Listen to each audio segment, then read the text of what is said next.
आइए दोस्तों, फिर हम लोग अपनी क्लास में को देखते हैं एक कहानी को, जो कि एक रियल स्टोरी है। सूर्यमणि एक चमकता सितारा यानी गर्ल स्टार है। तो एक साथ जो यह कहानी है, साधारण लड़कियों के लिए एक शीर्षक है कि कोई लड़कियां कुछ भी कर सकती हैं या कोई भी हो कुछ भी कर सकता है। तो सूर्यमणि एक चमकता सितारा है। जो चमकते सितारे उन साधारण लड़कियों को असाधारण कहानियां हैं। जो चमकते सितारे हैं उन असाधारण लड़कियों की कहानियां हैं, जिन्होंने स्कूल जाकर अपनी जिंदगी बदल दी। शिक्षक संकेत जंगल कक्षा में जंगल के बारे में चर्चा करते समय उनके अपने अनुभव पूछें। केवल सैकड़ों पेड़ लगाने से जंगल नहीं बनते। जंगलों के बारे में समझ बनाने के लिए यह भी बातचीत हो कि जंगल में उगने वाले पेड़ पौधे और वहाँ के जानवरों को कैसा ताना बाना रहता है। उनके भोजन आवास और सुरक्षा के लिए उनके एक आवास एक दूसरे की कैसी निर्भरता है।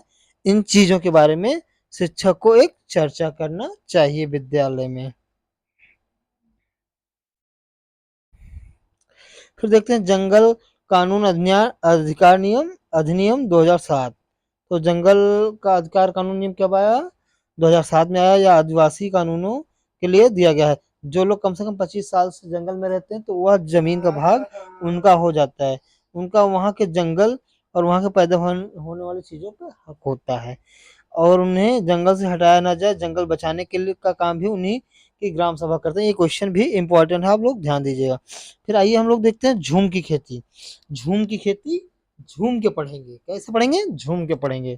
तो हम लोग देखते हैं झूम फार्मिंग। यह फसल काटने के बाद जमीन को कुछ वर्षों के लिए वैसे ही छोड़ दिया जाता है। वहां की कुछ भी उगाया नहीं जाता है।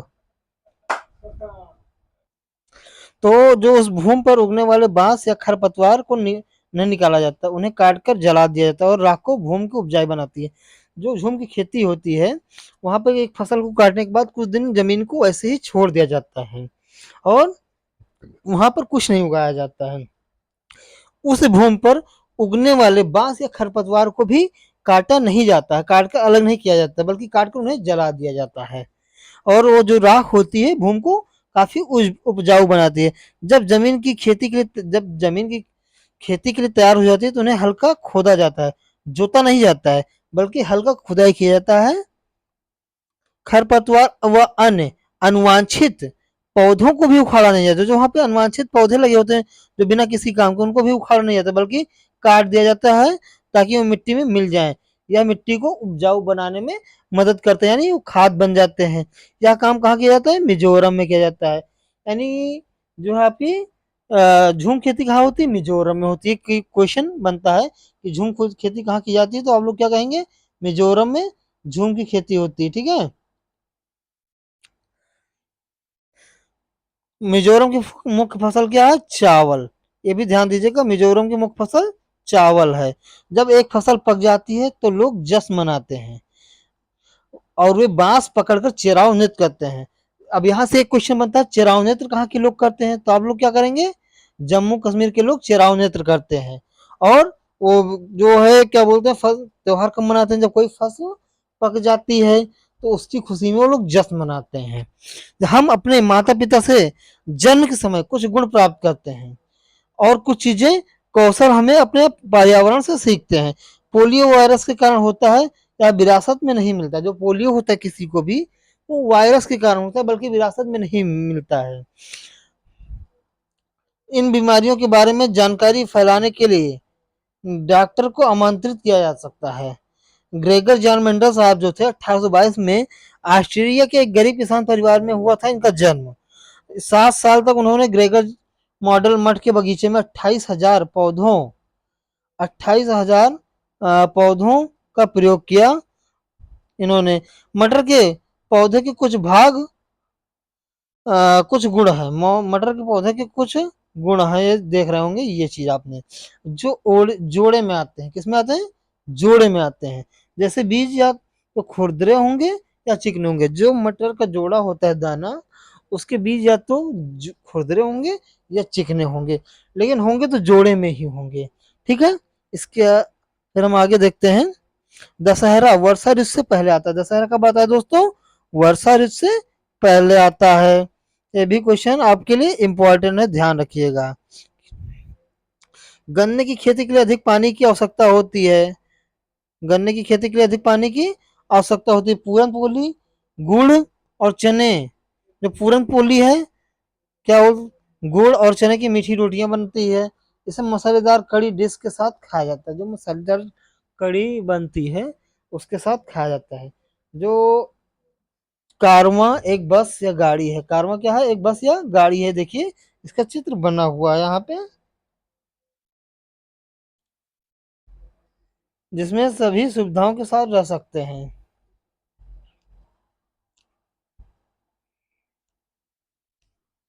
जो होती है चूहों की नजर।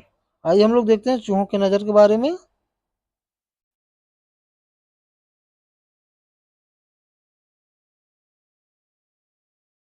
चूहों की नजर के बारे में देखते हैं।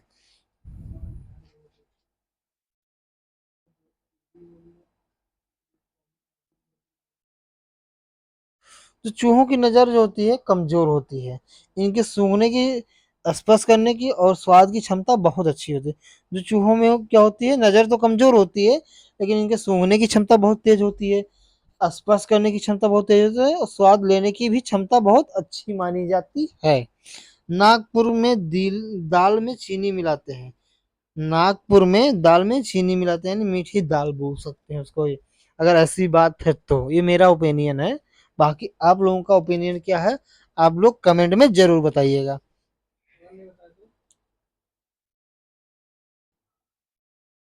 फिर नृत्य में भावनाओं को व्यक्त करने के लिए हाथों और चेहरों का उपयोग किया जाता है। इन्हें मुद्रा और भाव कहते हैं। जो हम लोग इशारों से बात करते हैं उसे क्या कहते हैं? मुद्रा या भाव भी कहते हैं। या डांस के थ्रू भी अपनी बातों को व्यक्त कर सकते हैं। इसे भी एक मुद्रा या भाव कहते हैं।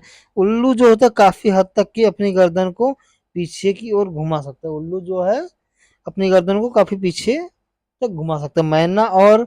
मैना अपनी गर्दन को एक झटके से, जब मतलब झटके में आगे पीछे करती है। अपनी गर्दन को आगे पीछे कैसे करती है? झटके में करती है। एक पक्षी के पंख उसे उड़ने में मदद करते हैं और खुद को भी गर्म रखते हैं। समय समय पर पक्षी अपने पुराने पंख खो देते हैं, उनके साथ स्थान पर नए पंख उगाते हैं। समय समय पर जो पक्षी होते हैं अपने पंख को खो देते हैं और उस स्थान पर नए पंख उग आते हैं।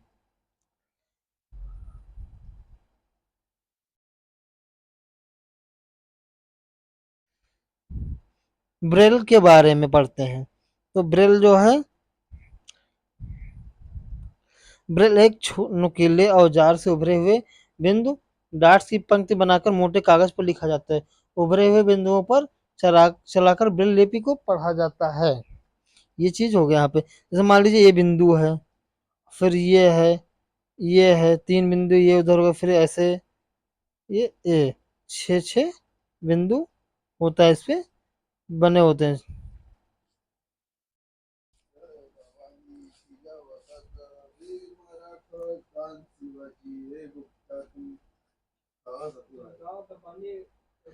होता है।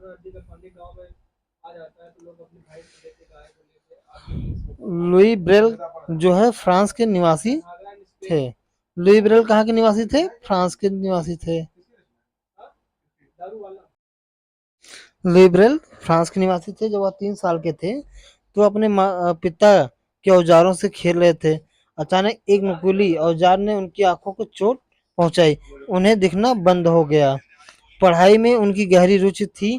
वह पढ़ने और लिखने के विभिन्न तरीकों के बारे में सोचते रहते थे। अंत में उन्होंने एक रास्ता मिल ही गया, छूकर और महसूस करके पढ़ना। पढ़ने के इस तरीके को बाद में क्या कहा गया? ब्रेल लिपि कहा गया। उन्हीं के नाम पर इस लिपि को नाम दिया गया। जो ब्रेल लिपि होती है 6 बिंदुओं पर आधारित होती है। ब्रेल को अब कंप्यूटर का उपयोग करके भी लिखा जा सकता है। यदि आप बच्चों को वास्तविक ब्रेल लिपि दिखाएंगे तो इसे बेहतर ढंग से समझ पाएंगे। अध्यापक को अपनी कक्षा में जब बच्चे को पढ़ा रहे हैं तो ब्रेल लिपि को दिखाना चाहिए जो रियल हो, वास्तविक हो, जिससे बच्चे उसको देख कर छू कर समझ सके कि इसे ही ब्रेल लिपि कहा जाता है, जो 6 बिंदुओं पर आधारित है। ये आप देख रहे हैं ये बनी हुई है ब्रेल लिपि, ये ब्रेल लिपि है, ये 6-6 बिंदुओं पर बनी हुई है, आधारित है। फिर हम लोग आगे देखते हैं ईबीएस में एनसीएफ की जो आपके थीम दिया गया 2005 में। ईबीएस के 6 थीम है, कौन कौन सा? परिवार और दोस्त हैं, भोजन है, पानी है और आश्रय। आश्रय को आवास भी बोलते हैं, जिससे आपको समझ आसानी से आएगा। पहले आप लोगों को याद करने का तरीका मैं बताऊंगा अभी कि कैसे 6 थीम आप लोग आसानी से याद कर सकते हैं। यात्रा करना और हम चीजें कैसे बनाते हैं, तो हम लोग देखते हैं पहले परिवार और दोस्त, यानी पहले परिवार होता है और दोस्त होंगे। तो अगर परिवार और दोस्त हैं तो ये पहली थीम हो गई। तो उनको जो परिवार और दोस्त हैं उनको खाने के लिए भी तो कुछ चाहिए भाई, तो खाने के लिए क्या चाहिए? भोजन। तो दूसरी थीम क्या हुई? भोजन। परिवार और दोस्त पहली थीम, दूसरी थीम क्या हुई? भोजन हो गई। फिर तीसरी थीम थीम क्या बनेगी? अगर मान लीजिए परिवार है, दोस्त हैं, भोजन भी मिल गया, तो भोजन करने के बाद में पानी भी तो पियेंगे दोस्तों। मान लीजिए पानी भी मिल गया, पानी पिया, उसके बाद आश्रय यानी आवास, रहने के लिए स्थान भी चाहिए भैया, राहें।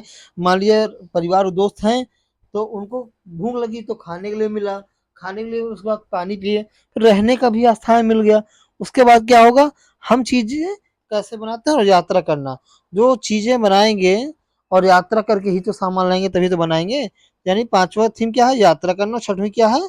हम चीजें कैसे बनाते हैं। फिर उसके बाद सब थीम है, उप थीम, जो परिवार और दोस्त से दी गई है।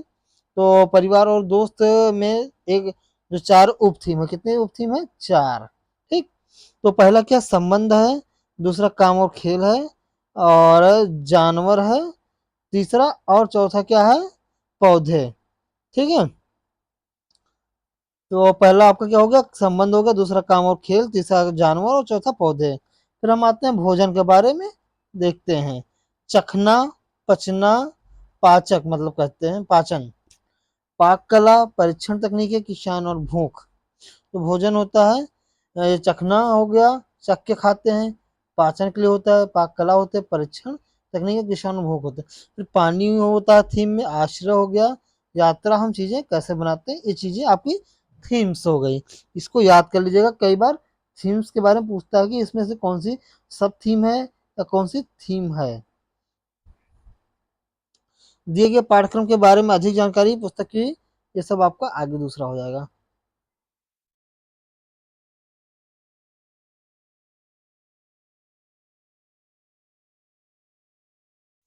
पाठ्यक्रम का मूल्यांकन एक सतत प्रक्रिया है।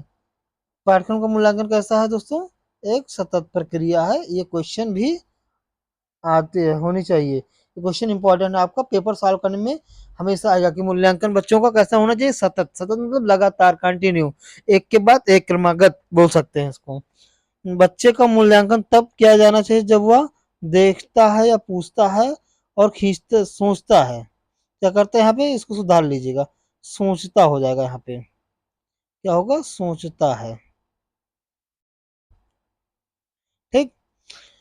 और समूह में चर्चा, यानी जब बच्चा एक्टिव रूप से भाग लेता है, कैसे लेता है? एक्टिव यानी सक्रिय रूप से भाग लेता है, सक्रिय रूप से ग्रुप में भाग लेगा और सभी कामों को करने के लिए आगे बढ़ेगा, तो बच्चों का मूल्यांकन तभी करना चाहिए। और जो मूल्यांकन होता है बच्चों का 360 डिग्री होता है, कितने डिग्री? 360 डिग्री पे मूल्यांकन होना चाहिए, यानी संपूर्ण मूल्यांकन होना चाहिए, किसी एक पर्टिकुलर पॉइंट को लेकर नहीं करना चाहिए। एनसीएफ 2005 अनुशंसा कहता है कि स्कूल में बच्चों को जीवन के उनके साथ जोड़ा जाना चाहिए। फिर स्कूल के बाहर के जीवन को भी जोड़ना चाहिए, नहीं तो स्कूल के अंदर ही नहीं रखा ना जाना चाहिए, चार दीवारी के अंदर। बच्चों को जो उनके आसपास के वातावरण के साथ जोड़कर पढ़ाया जाना चाहिए, जिससे वो अपने आसपास के माहौल को देखेंगे, जिससे और बेहतर तरीके से समझ सकते हैं। तो स्कूल के बाहर का जीवन कैसे है? स्कूल, घर, समुदाय के बीच में खाई को कम करना है, क्योंकि जब हम बाहर का वातावरण भी लेंगे, स्कूल का भी होगा, समाज का, उसके गांव का वातावरण, तो वो सबको वो रिलेट करके पढ़ेगा, तो उसके जो अंतर है उसको खत्म होगा, उसके बारे में समझेगा। या किताबी या रटन सीखने को हतोत्साहित करता है, जो यह किताबी या रटन से इसको दूर रखना चाहिए, ये आपका नेगेटिव फैक्ट है ये सबका। उसमें भी पूछा जाता है साइकोलॉजी में, जो आप साइको प्रैक्टिस करते हैं पेपर में। इस आधार पर विकसित पाठ्य पुस्तक रट्टा सीखने को हतोत्साहित करते हैं। हमें राष्ट्रीय शिक्षा नीति एनईपी 1986, राष्ट्रीय शिक्षा नीति पहली कब आई थी? 1986 में आई थी, जो उल्लिखित बाल केंद्रीय शिक्षा को प्रणाली को बढ़ावा देती है। सबसे पहली जो बाल केंद्रीय शिक्षा प्रणाली कब आई? 1986 में। उससे पहले क्या थी? शिक्षक केंद्रित थी। बच्चा अपने आसपास के वातावरण को समग्र रूप से देखता है। बच्चा अपने आसपास के वातावरण को कैसा देखता है? समग्र रूप से, नहीं संपूर्ण रूप से देखता है। ये देखिए, और किसी भी विषय को विज्ञान और सामाजिक विज्ञान में विभाजित नहीं करता। जब बच्चा होता है अपने आसपास के वातावरण को समग्र रूप में देखता है, वह किसी भी विषय को अलग अलग विभाजित नहीं करता, जैसे विज्ञान को अलग कर दे और सामाजिक विज्ञान को अलग कर दे। इस इसीलिए कक्षा 3 से 5 तक है, 3 4 5 में, किसमें? क्लास थर्ड, एक मिनट लिखने दे, थर्ड में हो गया, और फोर्थ में हो गया, और फिफ्थ में क्या चलाया जाता है?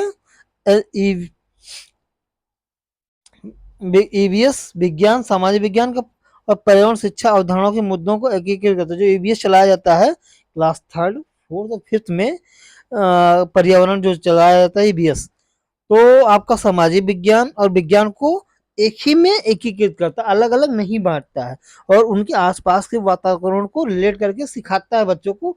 वो बहुत बेहतरीन तरीके से समझ सकते हैं। आप बच्चों को लेके जाएंगे तो वो बहुत एक्टिव रूप से भाग लेंगे। आप कभी क्लास में लीजिएगा भाग, प्रैक्टिस कराइएगा बच्चों को, तो मजा आएगा आपको भी और बच्चे को भी। फिर हम लोग देखते हैं जो विषय कक्षा ए, यह विषय जो पर्यावरण है क्लास फर्स्ट और सेकंड में नहीं दिया गया है। ठीक है, किस क्लास में नहीं दिया गया है? क्लास फर्स्ट और सेकंड में नहीं दिया गया है। क्या कौन क्या नहीं दिया गया? पर्यावरण को। यानी पर्यावरण किसमें नहीं है? फर्स्ट और सेकंड में नहीं है ईवीएस। ठीक है, इतना याद रखिएगा, क्योंकि ये भी क्वेश्चन बनता है यूपी टेट में, एक बार बन चुका है। लेकिन इससे संबंधित मुद्दे और अवधारणाएं भाषा और गणित का हिस्सा है। जो इससे संबंधित वो गणित और भाषा में, हिंदी की किताब में, भाषा में और गणित में उसको जोड़ के बच्चों को क्लास फर्स्ट और सेकंड के, कक्षा 1 और 2 के बच्चे को जो शैशवावस्था में होता है तो उसको सिखाया जाता है। उसके लिए अलग पार्टिकुलर बुक नहीं बनाई जाती है। पाठ्य पुस्तक ज्ञान का एकमात्र स्रोत नहीं है। पाठ्य पुस्तक जो है ज्ञान का एकमात्र स्रोत नहीं है, बल्कि लोगों को उनके पर्यावरण, समाचार पत्रों आदि जैसे सभी स्रोतों के माध्यम से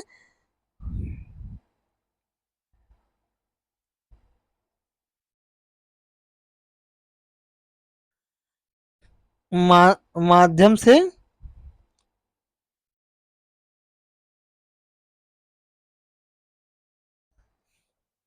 पर्यावरण और समाचार पत्रों आदि के माध्यम से उनको निर्माण किया जाता है बच्चों को। मतलब जो उनके आसपास का वातावरण होता है उनको समाचार पत्रों के, पर्यावरण के लोगों को ले जाके, टूर के थ्रू ले जाके बच्चों को दिखा के किया जाता है।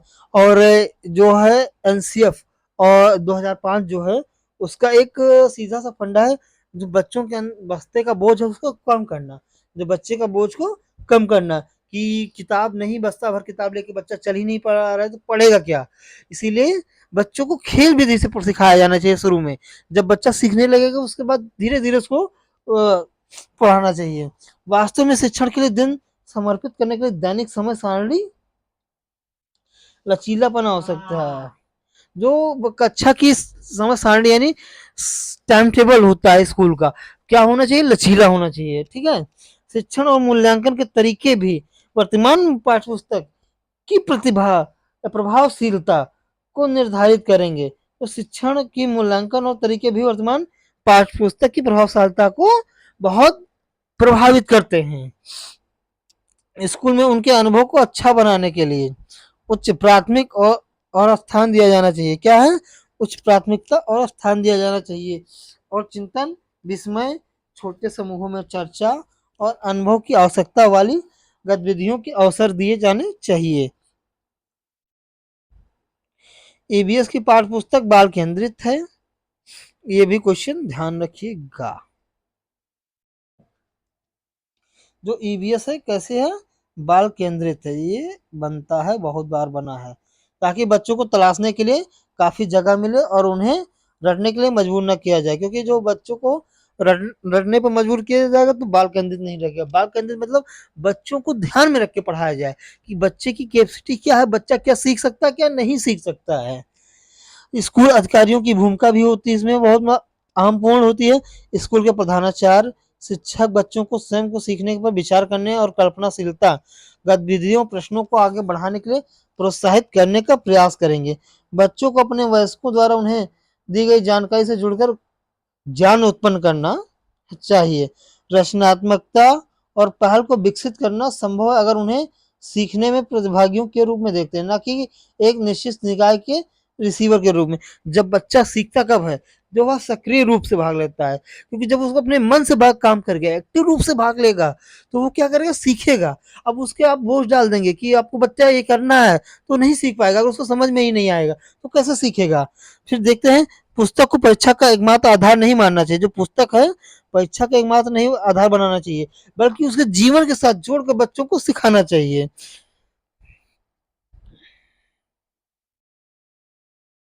धन्यवाद दोस्तों, आप सभी लोग हमारे साथ क्लास फोर्थ की और थर्ड की एनसीईआरटी कवर कर लिया। क्लास फिफ्थ की एनसीईआरटी हम लोग अगले वीडियो में देखेंगे। हमारे चैनल को सब्सक्राइब करना ना भूलें। सब्सक्राइब करें और शेयर करें, लाइक करें, कमेंट करें, जैसा आपको लगा हो हमारा वीडियो। ठीक है, सब्सक्राइब और कमेंट करना ना भूलें। ठीक है।